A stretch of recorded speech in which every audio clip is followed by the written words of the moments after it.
hacer un tiempo, que yo sé que todos, a pesar de la situación, creo que todos tenemos diferentes cosas que hacer y gracias a todos los que han estado durante varias reuniones.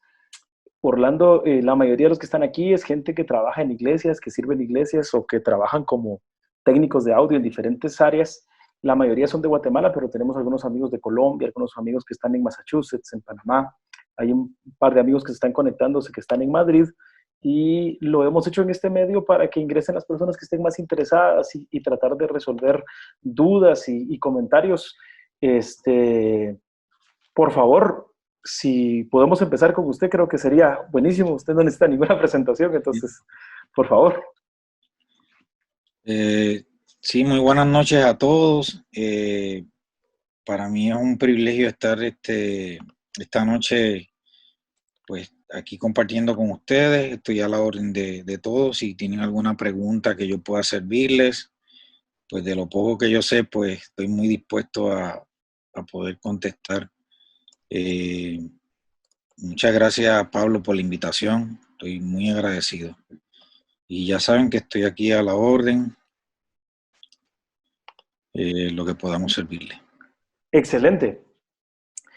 Estamos esperando que entre en un momentito. Sebas me dijo que tenía ahí algo, que había tenido un problemita.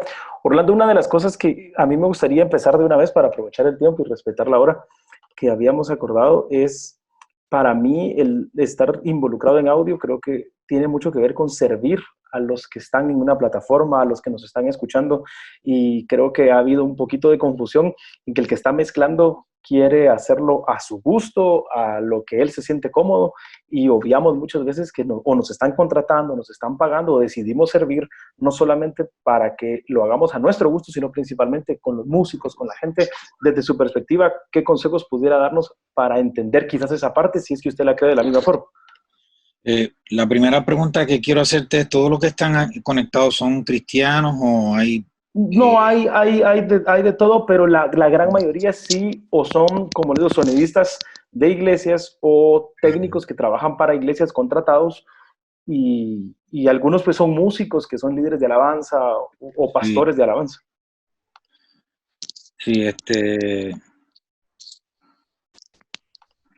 pues mira, el asunto con esto es que yo creo que este concepto se aplica. Sebas, ¿cómo estás? Hola, Sebastián. Hola, saludos, ¿cómo están? Bien, saludos. Perdón que llegué tarde, es que estoy viviendo en la iglesia por 8 días y estamos grabando los servicios, Estoy entonces en, andaba terminando de grabar. estoy en la misma situación, exactamente la misma situación. Este, Gracias, Sebastián, mira, gracias. pues mira, lo primero que puedo decirte es que en cuanto al concepto de el sonido como tal, o sea, nosotros tenemos una responsabilidad con un público y ahora voy a hablar en términos seculares. Hay una responsabilidad con el público donde en ese público la idea de, si lo traducís, un sistema de sonido en inglés se llama public address. Exacto. Y public address significa dirección hacia el público. O sea, esto se trata de nosotros amplificar el audio, ya sea para amplificar volumen, para manipular el audio o por un propósito artístico. Pero la idea es que nosotros estamos haciendo un servicio y estamos haciendo un trabajo para la gente.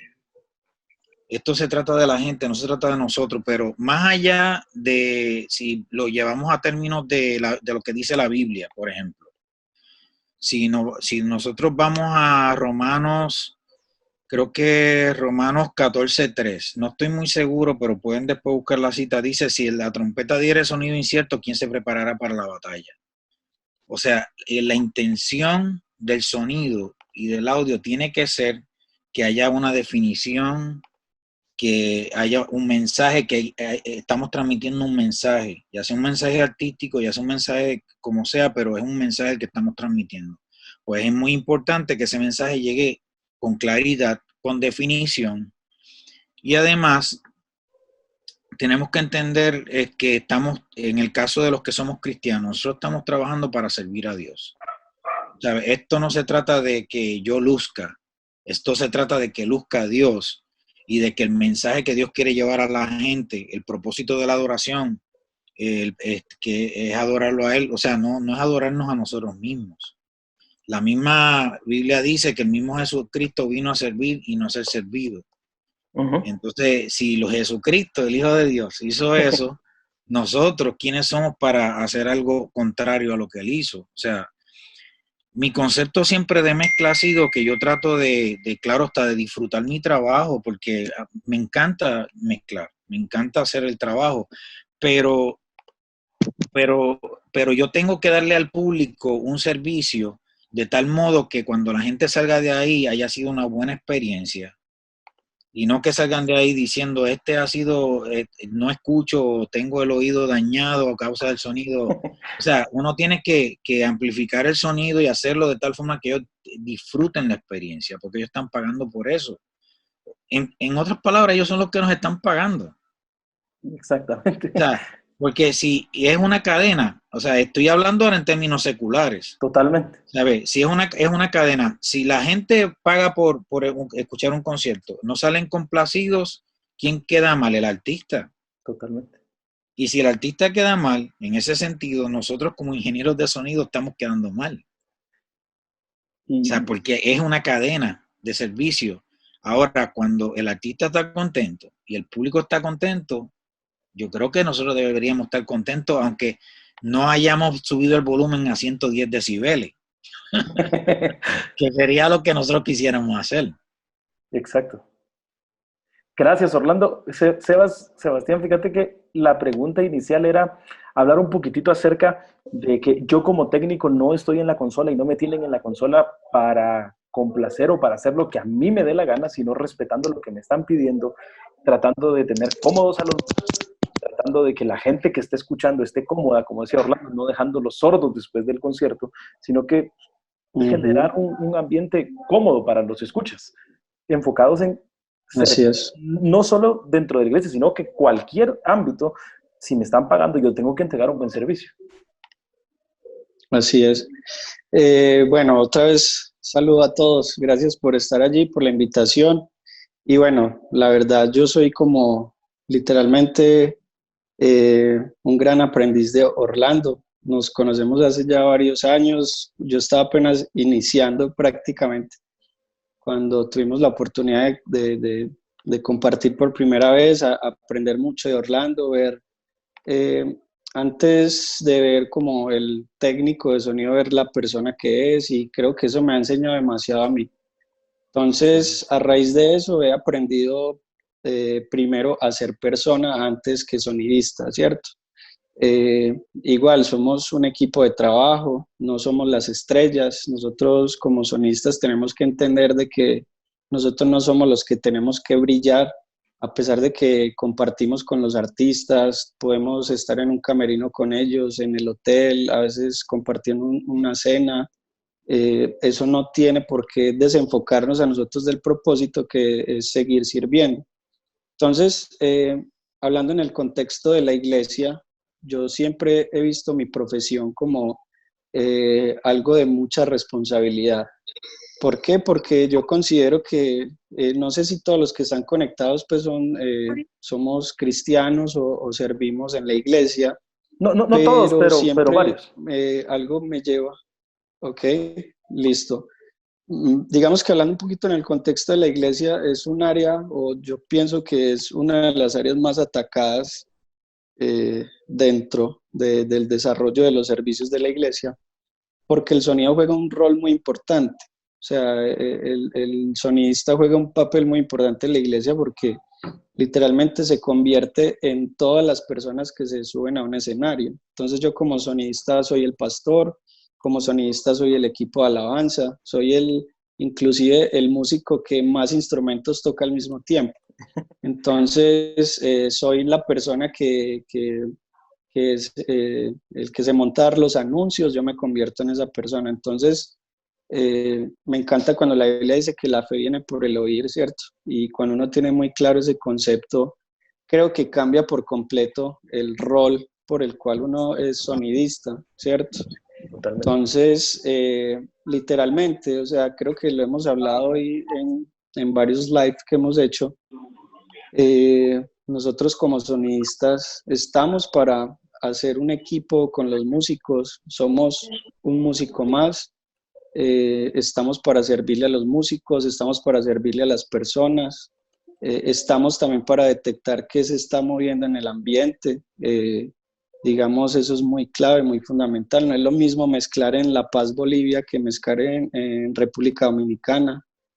Son culturas totalmente diferentes, entonces como sonidistas tenemos que tener muy presente eso, detectar culturalmente qué se mueve para saber nosotros qué le podemos ofrecer a las personas, satisfacer las necesidades de los músicos, así vaya en contra de nuestros gustos personales. Creo yo que allí está la clave de ser un buen monitorista.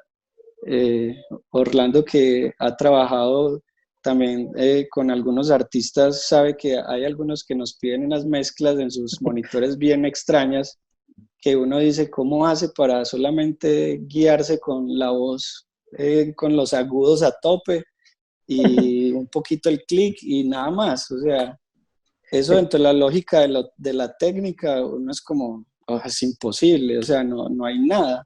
Pero si eso es lo que hace sentir como al artista, uno tiene que tragarse el ego, el orgullo y estar siempre como a la disposición. Entonces creo yo que la comunicación y el trabajar en equipo es fundamental en todo esto.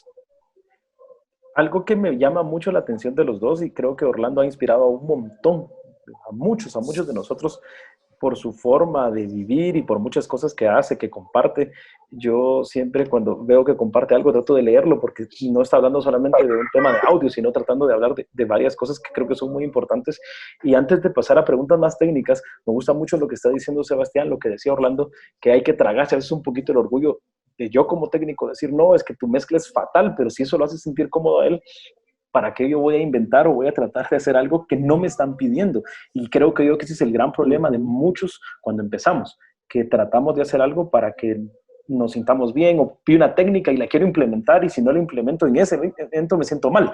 O, ¿por qué no me están dejando? Entonces, Orlando, una pregunta muy recurrente en varios de los que están aquí es, ¿cómo empezar una mezcla en vivo cuando tengo poco tiempo y cuando no conozco a la banda? Porque yo sé que ustedes salen muchos con bandas que conocen, pero a muchos de nosotros nos toca ir con bandas que no conocemos. ¿Cómo empezar una mezcla cuando no tengo tiempo y no conozco a la banda? Mira, lo primero que es importante, primero quería aclarar algo que es que me puse a buscar y es 1 Corintios 14:8. Perfecto, gracias. Sí, es que he estado, hoy fue un día bastante cargado. Este es mi 6º Zoom. Y he dado 4 Zooms de escuelas bíblicas y uno de sonido también. Entonces, fíjate que lo que yo, siempre que yo tengo un evento, para mí lo más importante, más que llegar a la consola y empezar a trabajar, es la preparación previa. O sea, estar bien preparado. A nivel de que de saber exactamente lo que necesito. Si hoy en día es una gran bendición poder contar con consolas digitales que tú incluso puedes hacer las escenas desde antes. Yo les puedo decir que mi estilo de trabajo es el siguiente. Yo tengo una librería no te puedes imaginar de setups de ajustes o de, no sé cómo llamarlo en español, pero tengo una librería digamos, de ecualización para las baterías. Tengo una librería de ecualización para trompeta, el brass, para tambora, para conga, para timbal. O sea, como he tenido el privilegio llevo ya casi 30 años o más, llevo 32 años haciendo sonido, entonces he tenido ya el privilegio de poder trabajar todos los estilos de música. Desde la Orquesta Sinfónica de Dublín, que tuve el privilegio de grabarla para varios discos, hasta Juan Luis Guerra, que me tocó una vez hacerlo, eso es una experiencia única. Entonces, y así, o sea, y he tenido que meterme a estudiar y a conocer todo este tipo de música. Ahora, yo siempre tengo esa librería y yo previamente casi siempre pido una consola Yamaha, porque no porque suene mejor, no porque suene peor, o sea, simple y sencillamente las consolas son herramientas. Es igual que los compresores, los ecualizadores. Lo que es importante es tú conocer la herramienta que tienes en tus manos. Si tú conoces voy a ser bien honesto y bien transparente en esto, y yo no sé, me imagino que Sebas está de acuerdo conmigo en esto, porque ya lo conozco bastante bien a mi pana, y es que nosotros tenemos unos gustos en cuanto a consola, y hacemos lo posible por tener esa consola que a nosotros conocemos. ¿Por qué? Porque nos permite trabajar más rápido. Y si, por ejemplo, si a mí me dan a escoger no sé, una SSL, que es una consola tan complicada y necesita tiempo para trabajar con ella, a pesar de que suena espectacular y yo creo que es la que mejor suena en vivo, pero si me dan a escoger entre una SSL o una CL5, en mi aspecto personal, yo digo CL5.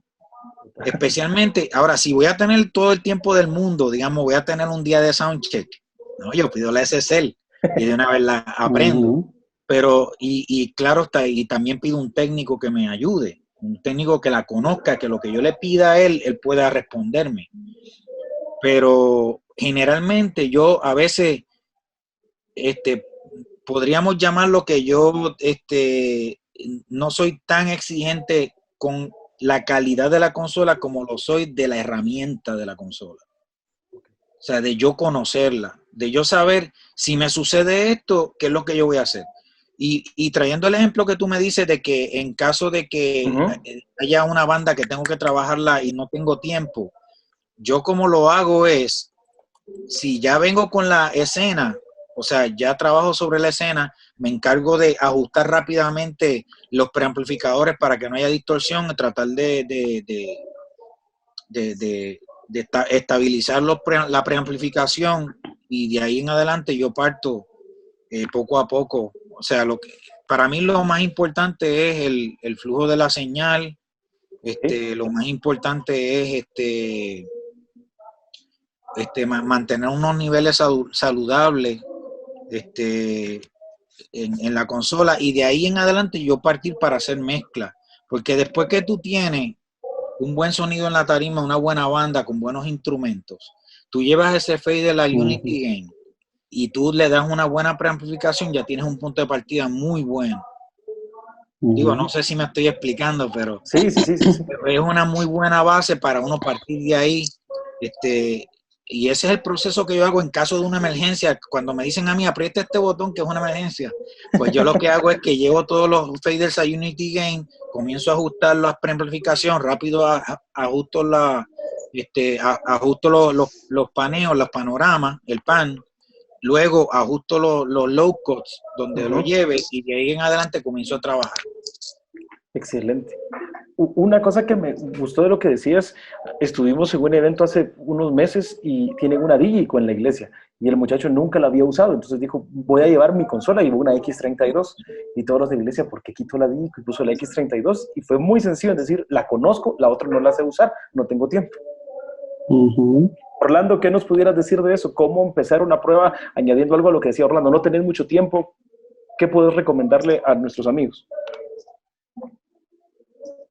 Bueno, la verdad, fundamental cuando no hay mucho tiempo, igual una estructura de ganancia saludable te va a librar de tener feedbacks, tener retroalimentaciones.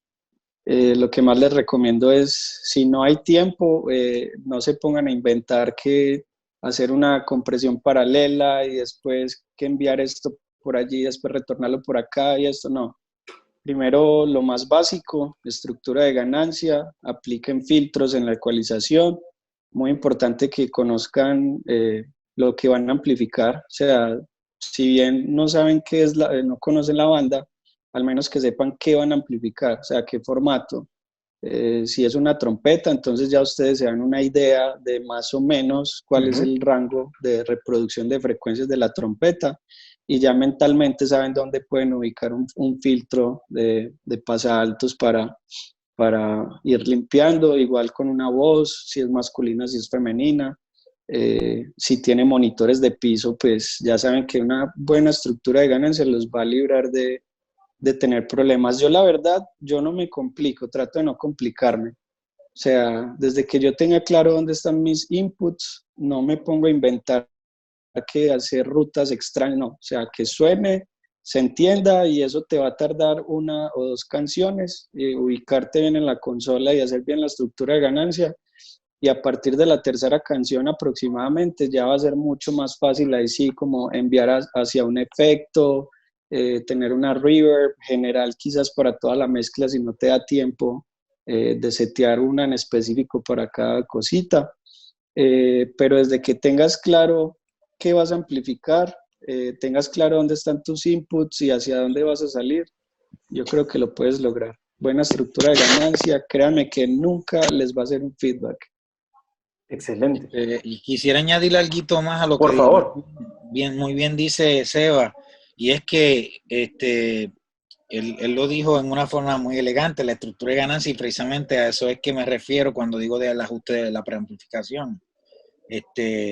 Fíjate que si tú conoces bien la frecuencia fundamental de cada instrumento, eso te permite tener un punto de arranque, porque es filtrar todos los bajos, todas las frecuencias subsónicas a la frecuencia fundamental, te ayuda mucho a avanzar en el proceso de ajustar la ganancia. Y no solamente la ganancia, sino también de ajustar el sonido mucho más rápidamente. Por ejemplo, si tú sabes que la voz, estamos hablando de una soprano, su frecuencia fundamental es a partir de 300 ciclos, pues darle un pasa alto de 250.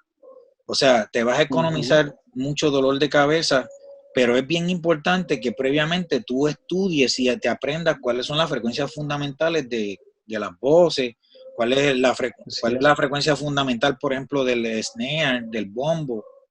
Eso te ayuda como que a ir amarrando todo.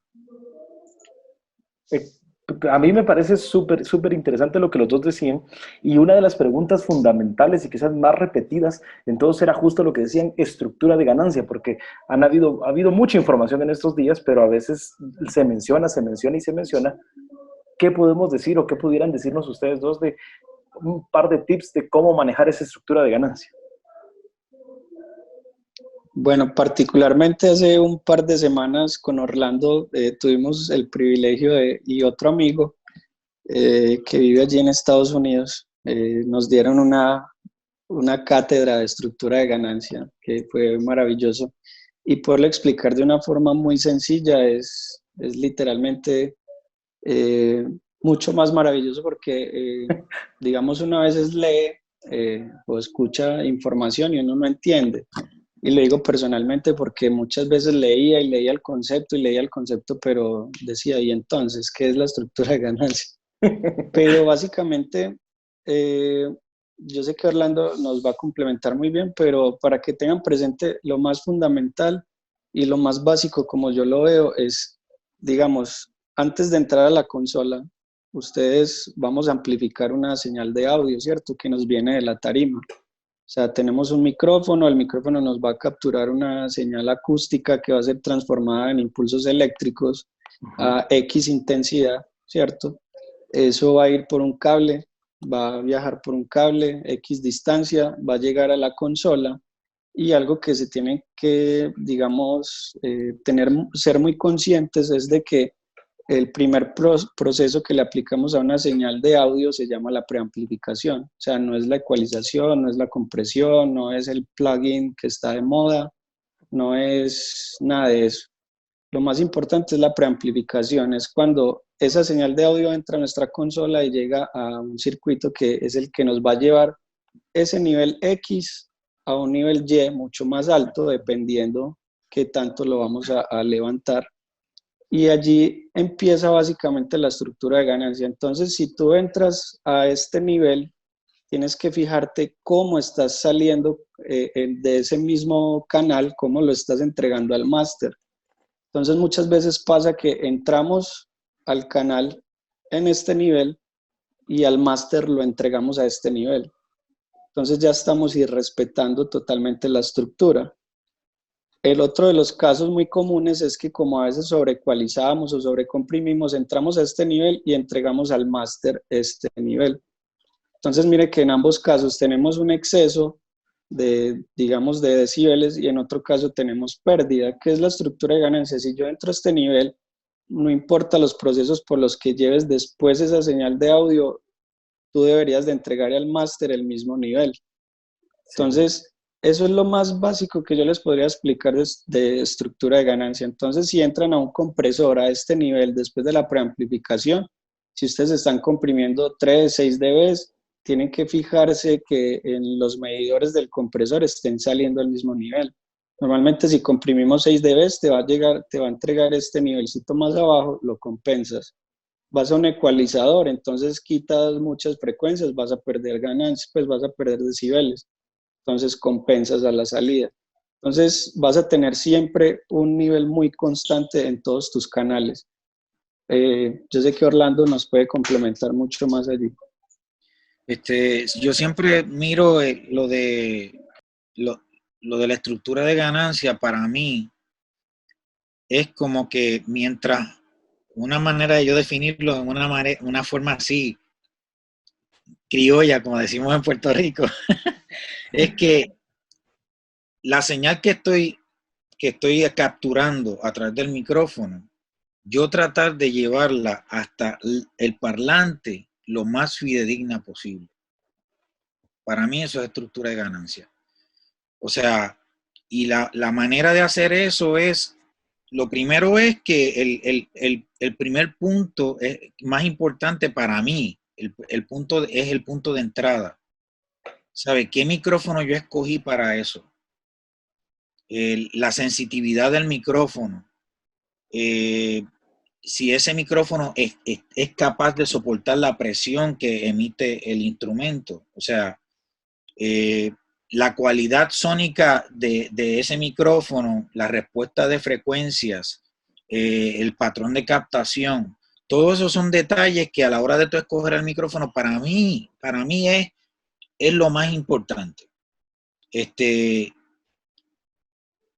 Porque es que a partir de ahí es que nosotros comenzamos a trabajar la estructura de ganancia. Y muy bien lo dijo Seba, o sea, por ejemplo, cuando yo uso un compresor, cuando yo uso un ecualizador, yo me aseguro de que todos los cambios que yo esté haciendo, tenemos que considerar que todo esto trabaja con la dinámica. Entonces, si la entrada mía está muy fuerte y después yo quiero empezar a controlar con los faders, los faders. Yo quiero controlar volumen con los faders, sin tomar en consideración que la señal está saturada en la entrada. Cuando yo haga la sumatoria al final, el resultado final, lo que se va a escuchar todo es como que no hay definición. O sea, porque tenemos que entender bien claro esto. O sea, tenemos que entender bien lo que es la definición de lo que es el headroom. O sea, es que estoy tratando de traducir. Tenemos un nivel de ruido, punto. Y la ventaja es que ahora las consolas digitales de hoy en día, el nivel de ruido es nulo, casi cero. O sea, tenemos un nivel de ruido, pero tenemos un nivel de máximo de la señal sin percepción de distorsión. Claro. ¿Ok? Y ese espacio que tenemos ahí, ese espacio debemos aprovecharlo y sacarle el mayor provecho. Ese es el comienzo de la estructura de ganancia. ¿Sabe cómo yo aprovecho ese espacio? Entonces, si yo esfuerzo demasiado ese espacio sin tener un espacio adicional como para yo poder en un momento dado subir o bajar la señal, si yo me consumo todo ese espacio y lo llevo al punto del pico de la distorsión, estoy tratando de ser lo más sencillo posible en mi explicación sin dar detalles técnicos. Si yo lo llevo ahí al máximo, no voy a tener más espacio para nada más. Si si tuviera que recurrir a tener que subir un poco más ese canal o algo, ya voy a llegar al punto de distorsión y yo lo que le estoy aportando a la señal es pura distorsión. Entonces, no sé, no sabría cómo poder, o sea, explicar mejor lo del rango dinámico si no es de esa manera, o sea, con ese lenguaje tan pueblerino, como digo yo. No, yo creo que una de las cosas que me gustó en algunos lives que los he visto es que tratan de explicar las cosas para que lo entiendan todos, porque muy fácilmente lo pudieran hablar con un lenguaje súper técnico y pasa lo que decía Sebas, que uno puede leer un montón de documentos de estructura de ganancia, al final uno dice, pues quedé igual o peor de cómo empecé la lectura. Entonces, me parece súper interesante lo que están diciendo y práctico. Y comparto al 100% lo que dicen de tener el cuidado también de que vamos a modificar esos niveles en ecualización, en compresión y sobre todo ahora con tanto uso de plugin que se pueden hacer tantas cosas y a veces uno escucha gente con plugins y uno dice como que en lugar de aportar los plugins destruyen por un mal manejo de la estructura de la ganancia. Hay algunas preguntas, esta reunión va a terminar en 2 minutos, entonces está el otro link para poder terminar con un par de preguntas más, pero algunas de las preguntas que nos decían y una que me pareció interesante es ¿cómo hacen ustedes cuando llegan a un lugar y el sistema no está alineado, no está en tiempo, no está en fase y qué consejos se pueden dar sobre todo cuando alguien no maneja ese tipo de software? Y con esa pregunta, si quieren, paramos aquí y empezamos de una vez la siguiente reunión. Gracias. Si quiere, empezamos con usted. La parte de la pregunta, si el sistema no está alineado, no tengo yo qué se pudiera hacer. Sí, es un poco complicado explicar cómo alinear un sistema. Yo utilizo el Smart para alinearlo usando los impulsos, pero la verdad es que explicar el método, yo tuve una semana completa estudiando el Smart. Entonces sería un poco complicado. Yo no sé si Sebas tiene algún método que sea más sencillo que usarle el impulso. Pero por ejemplo, yo sí les puedo hablar un truco de la vieja escuela, cuando no existía el Smart. Eso, disculpe Orlando, yo creo que eso es quizás, ahorita me escribió un amigo que se llama Pablo Méndez, que es sonidista aquí en Guatemala y trabaja con mucha gente, y creo que muchos de los que han preguntado eso es porque se topan con que no hay a veces ni tiempo ni recursos para hacerlo. Entonces, yo sé que hay muchas formas de hacerlo. Yo me recuerdo cuando yo empecé, que esto hace muchos años, teníamos delays en espacios de racks, ¿verdad? ¿Y qué nos pudiera decir usted de eso? Porque yo sé que para hablar de Smart tendría que ser... Sí, mira, básicamente, en el caso de que no tuvieras nada más, para mí lo que es imprescindible, porque es que la diferencia la diferencia de alineación entre el high y el mid es bien poca. O sea, no importa el sistema que sea, pero es casi, ¿sabes? Es mucho, o sea, afecta mucho menos que cuando no está alineado el subbajo con el sistema. Entonces, yo tengo un truco. O sea, de esos así de viejito. Y es que simple y sencillamente yo tiro un tono de 60 ciclos. Tiro un tono de 60 ciclos a través de ambos sistemas, del de arriba y, o sea, estoy hablando vamos a hablar de un sistema de 4 vías. Donde tenemos un mid bass, tenemos el mid y tenemos el high. Pues yo tiro un tono de 60 ciclos en ambos sistemas, arriba y abajo, y entonces, pero el subbajo yo lo saco de fase. O sea, lo desfaso, pero usando polaridad. O sea, cambio la polaridad electrónicamente para desfasar el bajo. Y yo comienzo a moverle el tiempo al bajo hasta que yo oigo una cancelación total entre los dos sistemas. Cuando hay una cancelación total, entonces yo quito la polaridad, el cambio de la inversión de polaridad y de momento se me suma el bajo al frente. Eso, como yo les digo, es un truco de viejito. Cuando no había nada más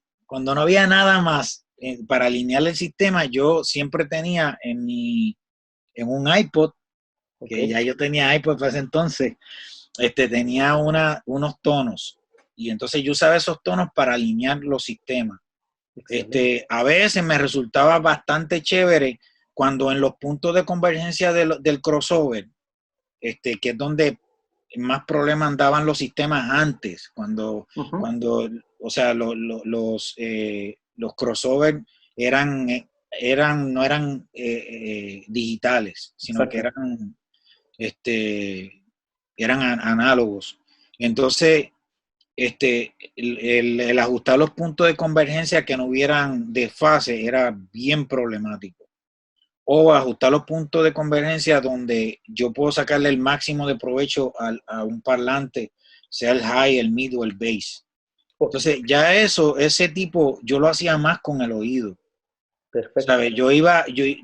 Ponía solo cada elemento y yo iba ajustando de tal manera que tú pudieras entender que con un ruido rosa, que el ruido rosa se está oyendo lo mejor posible en ese reproductor. O sea, y yo les digo más, o sea, hoy en día las consolas digitales son una bendición de Dios, o sea, definitivamente porque tú tienes un montón de herramientas listas, pero para los tiempos donde yo comencé, que lo que tú veías era una consola Gamble, una Crest, una iMac Recall, o tú veías una PM2000, o sea, que Sí, esos son dinosaurios, pero sonaban espectaculares. sí. Entonces no había nada más. Entonces tú tenías que ingeniártela. ¿Y qué yo hacía? Yo andaba en mi mochila, yo no andaba como ando hoy en día, ando con un Universal Audio, eso es un truco que se lo copié a Sebastián. Yo ahora ando con un Universal Audio y tengo mi SoundGrid que llevo muchos años usándolo. Pero eso no Excelente. existía para ese entonces. Entonces, ¿qué yo hacía? Yo tenía mi cablecito con la polaridad invertida. En caso de emergencia, ¿qué hacíamos? Le ponía ese cablecito al subbajo, Sí. tiraba el tono, empezaba a mover los tiempos. A veces no había un delay y yo tenía que usar un efecto, una SPX 900, que era lo que existía, para añadirle un Sí, delay y retrasar la señal del bajo y poder alinearlo. Pero eso era lo que había. Entonces, hoy en día, pues, todo es una chulería con lo del Smart y tú haces las alineaciones son extremadamente perfectas porque tú puedes exacto. visualizar la onda, tú puedes usar los impulsos para tú ver las reflexiones del recinto. O sea, Exacto. hoy en día es una maravilla. Gracias, Orlando. Creo que ese truquito que decías, varios dicen aquí eso es oro. Dices, sí, es algo que creo que todo lo que se tiene ahora ha provocado que la gente ya no escuche y solo quiera ver y ver y ver y ver y ver y no desarrollan el oído, que creo yo que es la herramienta más poderosa que debería tener un técnico. Sebas, para añadir un poquito a este tema.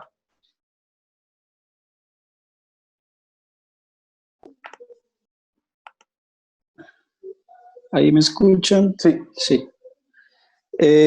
Bueno, algo que ese truco de Orlando es increíble, o sea, es salvavidas, la verdad. También suelo usarlo bastante cuando no hay tiempo de nada. También les recomiendo mucho que compren un laser, un medidor laser. ok, También te salva la vida porque a veces no tienes tiempo, literalmente sacar el smart y necesitas calcular un tiempo para la distancia entre el sistema principal y algún relevo o múltiples relevos que tengas en un recinto, que es muy común encontrar en los eventos. Eh, el truco que es bien básico es pararte en la torre de delay o donde tengas el speaker y apuntas al sistema principal con el laser. Eso te da una distancia en metros o en pies, como lo tengas calibrado. Luego vas a la consola y a esa salida de ese relevo, pues allí las consolas ya tienen pues como algo estándar para hacer una conversión pues de metros a milisegundos. Lo aplicas y literalmente es mejor que nada. exacto. Entonces, eso yo se lo recomiendo full. O sea, yo ando siempre con mi laser y siempre, cuando no hay tiempo, rápido, distancias y pongo los tiempos a cada salida pues que necesito y el cambio es es muy drástico porque ustedes saben que cuando tienen un sistema de sonido que no está en fase y eso te puede generar más problemas de reverberación, de inteligibilidad, o sea, puedes ocasionar que no se entienda nada, o un sitio con mucha reverb puedes generar mucho más reverb porque tienes los sistemas a diferentes tiempos, entonces eh, digamos que eso afecta mucho. Lo otro que yo aplico bastante, uno es conocer una canción y siempre lo hago.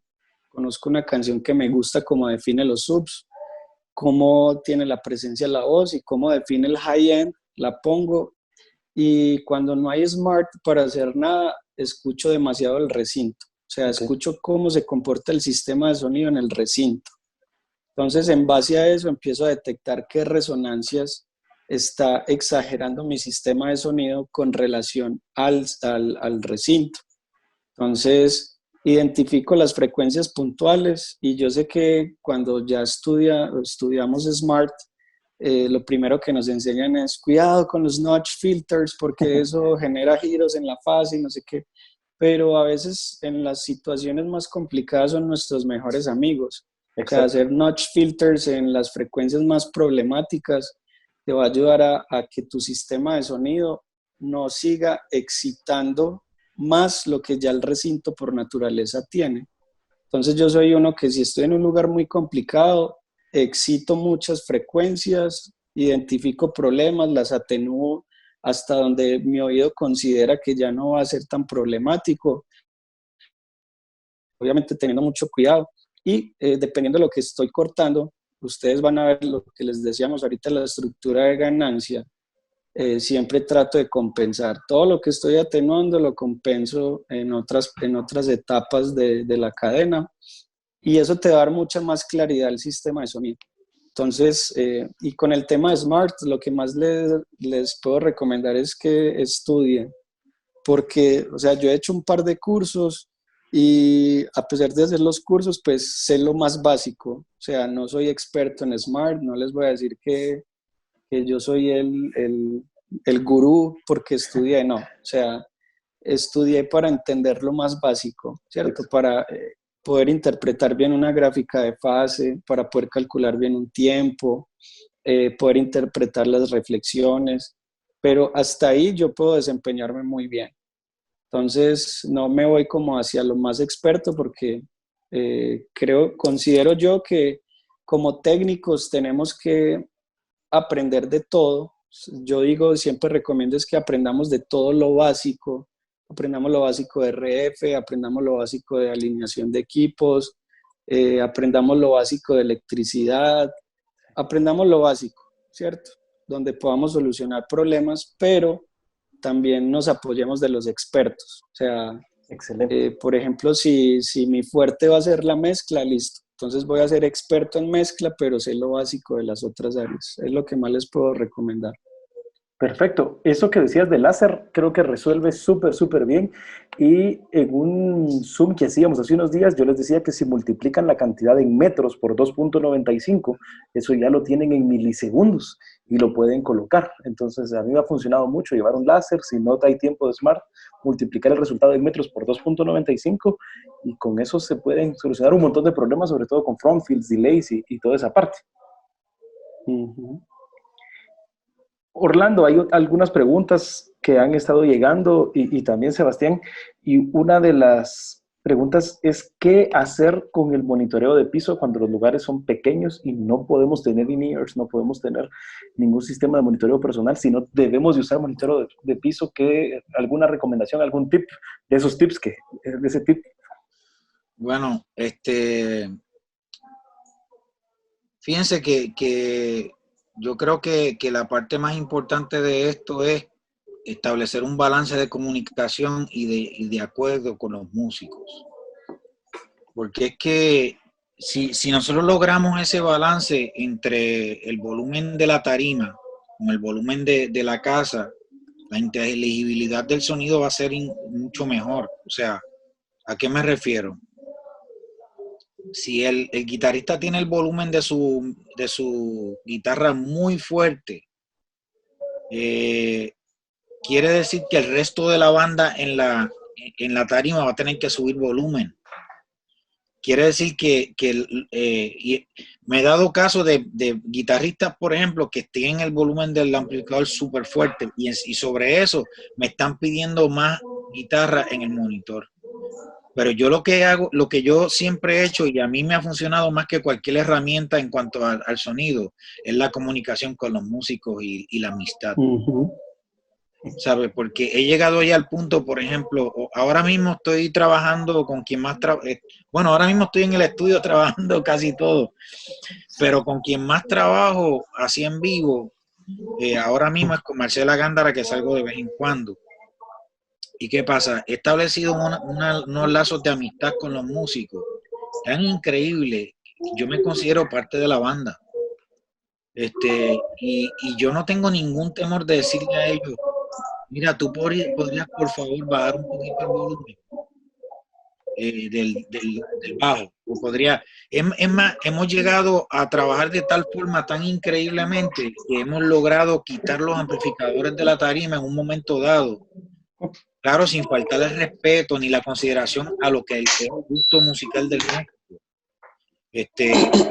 Pero hemos llegado a acuerdos tan chéveres, tan buenos, que hemos, por ejemplo, movido los amplificadores un cuarto cerca de la tarima, lo hemos amplificado desde ahí, después que ellos lo ajustan, eso me bajó el nivel de la tarima muchísimo.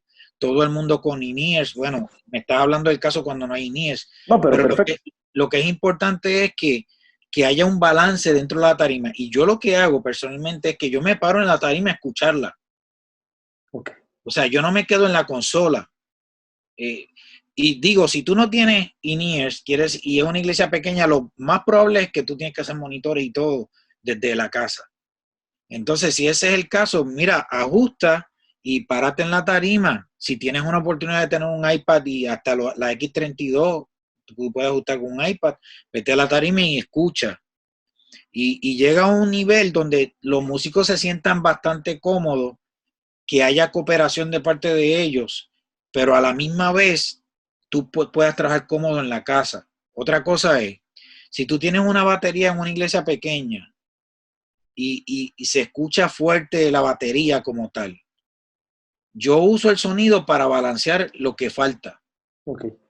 O sea, por ejemplo, ¿para qué en una iglesia, digamos, de unos, no sé, yo no sé en metros, pero unos 100 pies, creo que son 30 metros? Sí, exactamente. Una iglesia de 30 metros. ¿Para qué yo voy a amplificar el bombo, el snare, los overhead? O sea, no tiene ningún sentido. O sea, yo me paro y escucho. ¿Qué me hace falta? O sea, ¿qué es lo que me hace falta? ¿Me hace falta un poco de guitarra? Ok. Fíjate que el bombo no se oye ponchado, pues vamos a amplificar el bombo. Ok. Pero la idea es que yo tratar de balancear. Mira, un truco que yo hago muy a menudo cuando son iglesias pequeñas y el snare se oye muy fuerte. Yo pongo el efecto que estoy usando para la batería, que generalmente es un room, una imitación de cuarto. Yo lo que hago es que lo pongo en pre. Y entonces se oye el snare y le añado un poquito de reverb por la bocina y se oye riquísimo. O sea, se oye lindísimo. Igual que, por ejemplo, el bombo. Un truco también con el bombo. Si yo escucho ya el bombo, pero lo que me falta es el punch, ¿qué yo hago? Pues yo uso el subbajo, yo lo asigno a un auxiliar y lo pongo en pre también.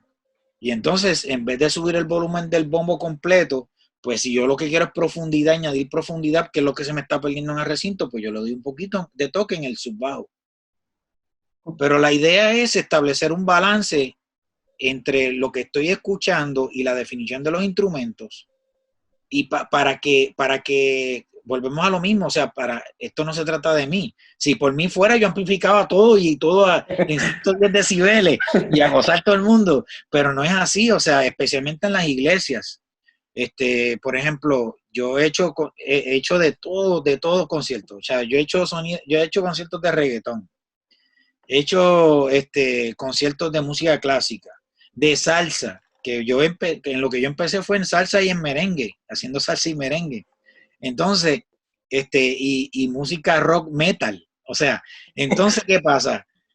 Parece cómico, pero es así. Yo tengo que adaptarme a lo que está sucediendo. Si yo veo que el público son jóvenes todos, yo me puedo dar el privilegio y el lujo de subir a 110 decibeles sin ningún problema, porque la experiencia que ellos van a tener va a ser lo que ellos están pidiendo eso. Pero si voy a hacer un concierto de Marcela Gándara, donde el público son personas, son personas que van digamos, desde edades de 35 a 100 años, no sé. Pero son personas con un gusto musical muy diferente, donde ellos prefieren el volumen más agradable y bajito. Uno tiene que adaptarse a la necesidad. Yo creo que el verdadero éxito del sonidista está en nosotros poder decir que la gente salió de ese concierto muy complacida. Excelente, excelente. Sí, dicen los muchachos, seguimos apuntando los trucos.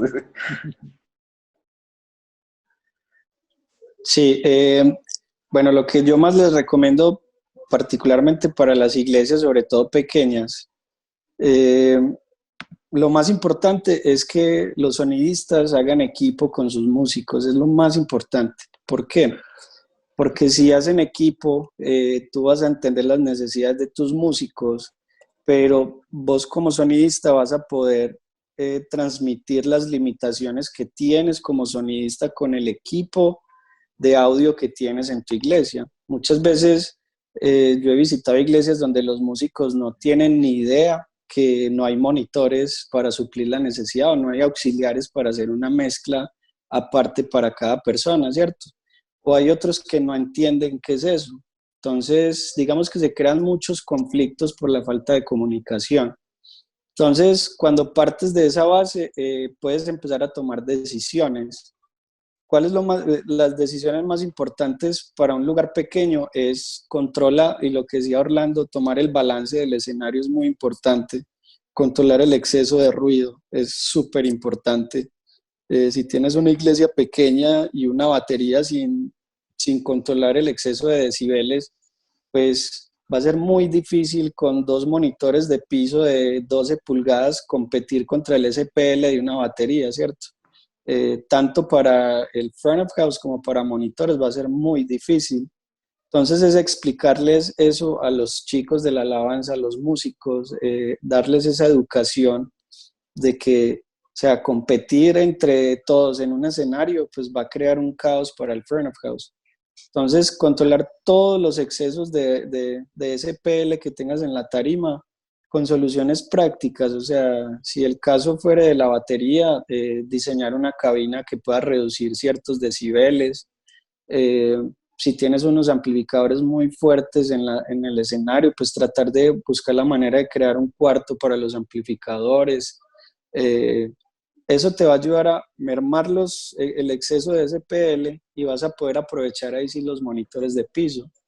¿Qué otra cosa muy importante? Calibrar en nivel también los monitores de piso, o sea, revisar que ambos estén reproduciendo el mismo espectro de frecuencias, que estén reproduciendo el mismo nivel. Es muy común de que hay un monitor de piso de X marca y otro de otra marca y otro de otra marca, porque a veces las iglesias se empieza así, el pastor adquirió este sistema y fue lo que sobró, vamos para monitores de piso y sobró otro monitor, entonces se va construyendo en base a lo que va avanzando la iglesia, ¿cierto? Entonces es muy importante que tanto como en ecualización y en volumen estén muy parecidos, porque con eso vas a garantizar de que, digamos, cuando mandes la señal a los monitores, pues vas a tener algo muy homogéneo, ¿cierto? O no vas a tener una distorsión armónica exagerada en un monitor, pues que lo único que va a generar es mucha más, digamos, más exceso de SPL y ruido, y se va a hacer muy molesto, ¿cierto? Y lo más importante, darle conciencia a todos los que hacemos parte, por ejemplo, de las iglesias, de que nuestros oídos no son eternos, de que hay que cuidárnoslos, y entre más fuerte tengamos los servicios, entre más fuerte manejemos los niveles, pues menos vamos a tener, digamos, vamos a poder disfrutar de nuestros oídos. Entonces creo que es muy importante eso. Yo cuando le enseño eso a mis músicos es como, ay, con razón yo cuando me acuesto por las noches siento un pito en mis oídos y no me deja dormir, y y después del servicio salgo con dolor de cabeza, o a veces en las iglesias hacemos servicios de noches de milagros y sanidad y las personas salen antes más sordas porque manejamos niveles muy altos. Entonces no puede ser contradictorio lo que hacemos con lo que está realizando la iglesia, con actividades. Entonces eso es lo que más les puedo recomendar con el tema del monitoreo. Perfecto. Otra pregunta que enviaban ahorita es, ¿qué tanto tiempo les gusta llegar antes que la banda con la que van a trabajar? ¿Qué tiempo creen ustedes que es recomendable? No puede ser como unos 5 días antes.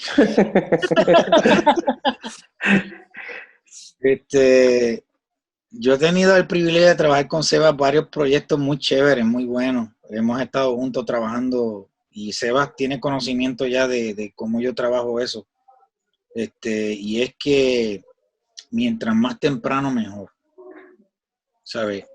Yo prefiero estar 3 horas con el sistema calibrado, con mi escena ya puesta en la consola, con el line check hecho, esperando por los músicos, a que los músicos estén en la tarima esperando a que yo termine.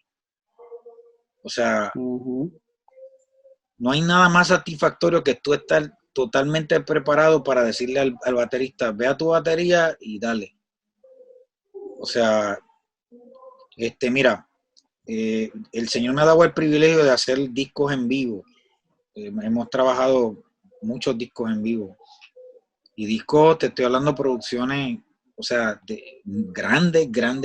O sea, te doy un ejemplo, el disco de Dios de Pacto, por ejemplo. Una orquesta, bueno, te estoy hablando cuando eso no existían todavía las consolas digitales, imagínate. Pero, o sea, nosotros llegamos, teníamos ya la consola lista 2 días antes. Nosotros tuvimos alrededor de unas 12 horas de soundcheck. Pero es que el montaje era súper complicado. O sea, te estoy hablando de que en la tarima yo tenía una orquesta sinfónica, pero tenía la misma vela que la banda de rock de Marcos Witt. Y encima de eso, tengo la tarima, tengo una V2 de parlante, tengo 2 consolas, porque el concierto fueron 128 canales. Tengo 2 consolas PM4000 de Yamaha y tengo 2 consolas pequeñas también, eran 2 NIF de 16 canales. Entonces, ¿qué es lo que pasa? Eso no es todo. Había una pasarela hasta el medio del recinto con un piano de cola. Y de ese piano de cola cantó Marcos Witt todo el concierto. No. O sea, estamos hablando de un montaje de locos. O sea, y no había nada de eso de consolas digitales. O sea, todo era... Yo tenía, de los Clark Technic, tenía alrededor de 20 compresores de 4 canales cada uno. Yo tenía 2 Eventide H3000, tenía un Lexicon 480, eran mis efectos. O sea, les estoy hablando de un montaje bien serio. Pues ese montaje nosotros tuvimos 2 días antes. Porque para mí el éxito de la actividad es todo lo que tú puedas hacer antes de que los músicos lleguen a la tarima. ¿Sabes? Nada te va a traer más éxito que estar preparado. ¿Sabes? Si tú vas a hacer un concierto como el que te estoy mencionando, por ejemplo, como Recordando Otra Vez, fueron 3 consolas PM5. O sea, 3 consolas PM5 eran un mariachi, era una banda de rock, hubo una coral. O sea, yo les estoy hablando un proyectazo. Y una pasarela. Otra. Y en el medio un set acústico. con bongo, con 2 guitarras acústicas, Marcos Luis cantando con sus coristas. Tenga para que se entretenga. Les digo, un proyecto como ese, tú vas a llegar 3 horas antes a montar, imposible. O sea, nosotros tuvimos en el montaje de ese proyecto 2 días. Wow. 2 días, y el soundcheck duró, no sé. Sebastián. Sí, literal, eh, el tiempo, lo máximo que puedas estar antes, hazlo. O sea, literalmente, como hablábamos al inicio, yo creo que muchas personas se pueden, como decimos aquí en Colombia, estrellar contra el mundo si piensan que esta profesión es de estrellas, o sea, nosotros somos las estrellas, o sea, no, o sea, literalmente no se puede. O sea, a veces tenemos giras donde literalmente llegamos del aeropuerto y desde una para el venue a mirar cómo están las cosas, a revisar, a tratar de prever los problemas, ¿cierto? Entonces, yo les recomiendo que siempre tengan en la cabeza trabajar en sus eventos pensando en todos los problemas. O sea, piensen en todos los problemas. Y eso no necesariamente ser como pesimistas o Totalmente. negativos. O sea, no. Eso les va a ayudar a adelantarse un pasito más allá y decir, bueno, voy para un lugar donde, no sé, eh, quizás hay problemas eléctricos, entonces, bueno, ¿qué es lo peor que me puede pasar? O el sistema de sonido que me ofrecieron no es el que normalmente me gusta, pero ya conozco que esta marca suena un poco brillante y el lugar que voy tiene una acústica muy mala y me hace reflexión en las frecuencias altas. Entonces ya te vas haciendo una idea de qué es lo que va a pasar. Entonces, mejor dicho, para nosotros a veces un evento puede durar previo, puedes estar trabajando unas 10 horas antes para un evento de 2 horas, ¿me va a entender? Y la relación pues para otras personas es absurdo, o sea, es como, ¿cómo vas a trabajar 10 horas para un evento de 2 horas? Pero así es, o sea, yo creo que de ahí parte como la mentalidad de la excelencia, lo que nos enseña Orlando de Ajá. estar preparados, o sea, eh, por ahí que está también Pelón conectado, sabe, Sí, ahí está. pues que ha tenido la oportunidad de viajar con nosotros, él sabe que yo soy a veces obsesivo y yo, Pelón, me voy ya para el escenario, me voy para el venue, porque igual también hay cosas que no te dan paz, entonces también créanle mucho a su intuición. Cuando no sienten paz con algo, váyanse para el Bye. venue y estén pendientes de las cosas y no importa, o sea, te llevas una botella con agua o sea, estar tranquilos y preparados es lo mejor. Perfecto, nos quedan 7 minutos para terminar. Este, yo sé que hay un montón de cosas más y hay un montón de preguntas, pero me gustaría terminar con dos cosas básicas. ¿Qué consejo le dan ustedes a la gente que quiere empezar en esto, aparte de los que ya se dieron, para mejorar su técnica, para mezclar, pero también para poder mejorar su relación con los demás, con los músicos, con las demás personas? Creo que me gustaría terminar con esas dos cosas en los 6 minutos, 30 segundos que tenemos.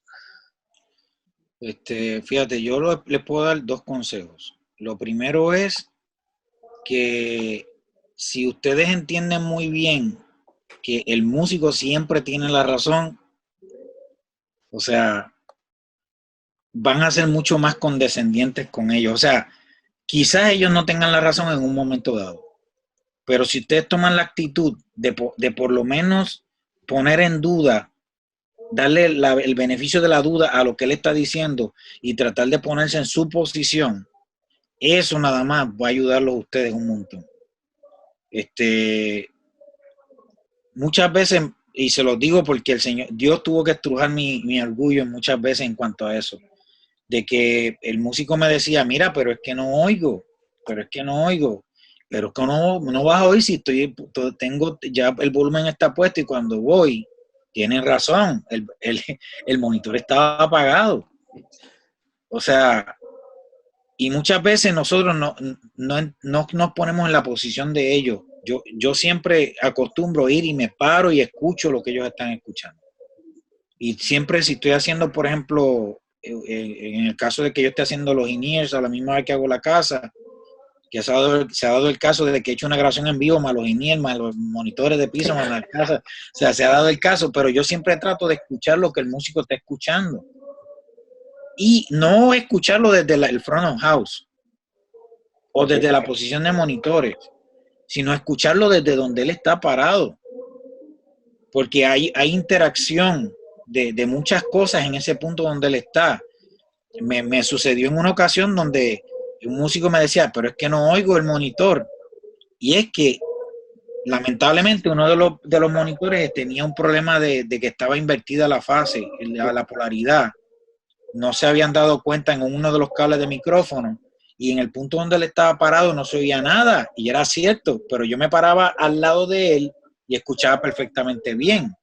Pero cuando me moví a su punto me di cuenta, que está cancelando. O sea, yo lo que les digo a ustedes, eso es bien importante. Si ustedes quieren crecer, yo les voy a dar 3 recomendaciones como técnico. Lo primero, no le tengan miedo a cometer errores. No le tengan miedo a cometer errores. Todos cometemos errores, pero aprendemos de los errores. Ahora, si tú no vas a aprender de tus errores, mejor no cometas los errores. Lo segundo, lean las instrucciones de los manuales de los equipos. O sea, yo aprendí muchísimo leyendo los manuales de los equipos. ¿Qué es cada botón? ¿Qué es cada cosa? Nosotros compramos una consola y ya queremos montarla y no, ya yo sé cómo usarla y queremos. Entonces, muchas veces sí aprendemos a usar lo básico, pero no exprimimos no exprimimos lo que puede dar la consola. Lo tercero que les quiero decir es, hoy en día ustedes están llenos de fuentes de información. YouTube, maravilloso, métanse y escuchen. Y saquen tiempo para eso.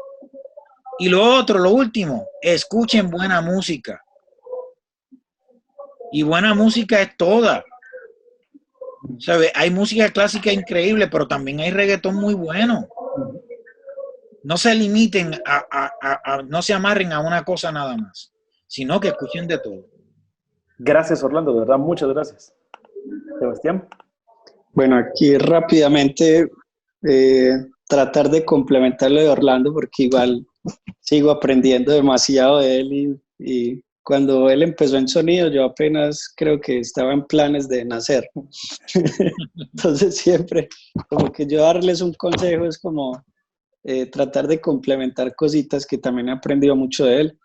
Y bueno, ¿cómo mejorar las relaciones? Pues yo he aprendido que yo debo de tratar siempre a los demás como yo quiero que me traten a mí, ¿cierto? Eso es fundamental. Lo otro es que el servicio te hace ganar el respeto de los demás, o sea, el servicio, el servir.